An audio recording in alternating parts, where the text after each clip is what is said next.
Yo, kumusta mga pare ko? Welcome back sa Paridan TV, kung saan ang silly is life.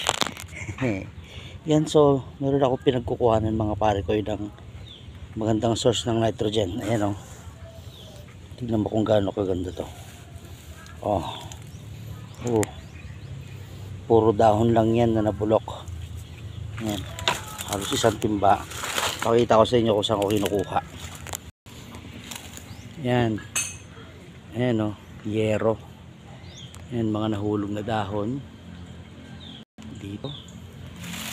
Yan, so nahulog sila dito hanggang naipon lang hanggang sa ayan, ang ganda na ng klase. Pwede nang pagtaniman. Ayan, oh. Pero hindi dapat puro, ihalo mo din sa lupa. Parang ito na yung pinaka source ng nitrogen mo, diba? Yan, so papakita ko sa inyo kung saan ko ginamit yan na sili. Yan.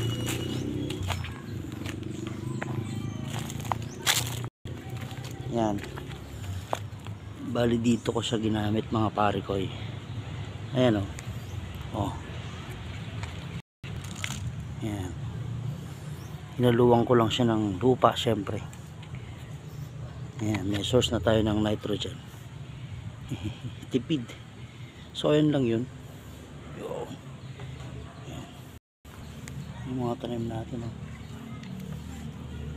Yan, so ang ganda ng resulta ng free nitrogen natin sa mga nabulok na dahon. Yun, so sana may mga mapagkuha ng mga ganyan. So isang tip na naman yan mga pare ko. Let's go and let's grow strong. Yeah, bro.